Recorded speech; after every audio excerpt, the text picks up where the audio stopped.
ditarik sama dia, dipegang keras sampai merah pokoknya.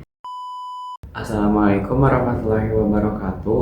Halo semuanya, perkenalkan nama aku Nizar Syaban Gumelar dari kelas 10-7. Kali ini aku akan membawain cerita yang berjudul Rumah Kuning. Nah, kenapa disebut Rumah Kuning? Karena rumah ini tuh emang berwarna kuning. Terus tuh udah rumah kuning yang kosong, banyak kacanya dan banyak coretan-coretan di tembok-temboknya. Rumah ini tuh udah ada dari aku kecil sampai sekarang pun masih ada, dan beberapa tahun ke belakang rumah ini tuh sempet kosong gitu. Lumayan lama kosongnya, sekitar 5 tahun gitu, 3 sampai 5 tahun. Nah, jadi cerita ini tuh dialami sama bibi aku sendiri, saudara aku. Sekitar pukul jam 2 malam dia tuh baru pulang dari Jogja karena habis liburan sama teman-temannya.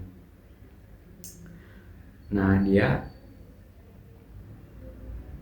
datang ke Bandung sampai ke Bandung tuh jam 2 malaman. Terus dari stasiun ke sini naik mobil sama teman-temannya, diturunin di depan gang. Awalnya itu tuh berjalan biasa aja. Dia turun dari mobil, buka bagasi, terus ambil koper, pamit ke teman-temannya, terus jalan biasa menyusuri gang. Karena rumahnya ini tuh harus ngelewatin rumah kuning. Ini rumah kuning di sini, rumah dia sebelah sana lah, ada jauhan dikit. Karena rumah kuning tuh masih di depan gang itu.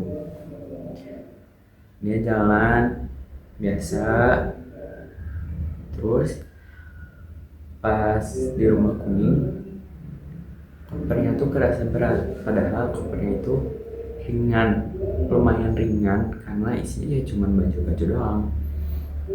Dia sambil ngerak kopernya, dia jalan sampai rumah kuning. Kok berat kopernya? Ternyata si kopernya itu ada yang narik. Kopernya itu ditarik sama dia, dipegang keras sampai merah pokoknya.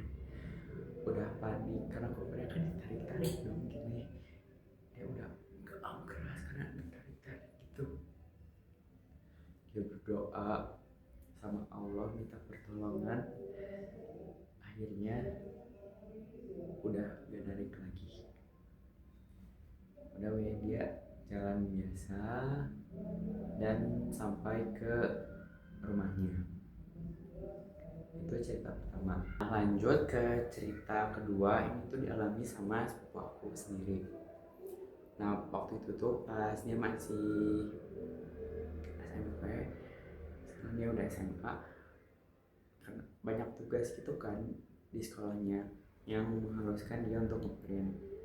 Nah, kalau mau ngeprint itu which means harus ngelewatin si rumah kuning itu, karena fotokopiannya kan ada di luar gang. Dia jalan biasa sampai akhirnya dia udah lihat itu rumah kuning. Nah, tadi sebelumnya kan sempat aku mention juga kalau rumah kuning ini tuh rumah yang emang kacanya tuh ada banyak, jadi dalamnya tuh bisa kelihatan kan.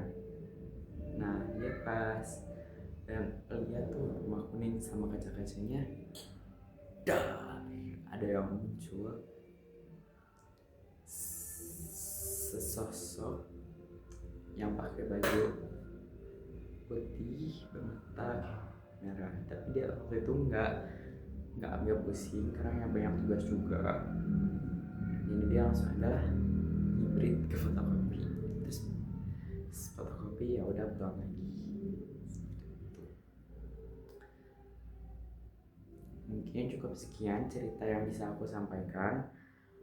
Eh, Terima kasih sudah menyimak dari awal sampai akhir. Baik,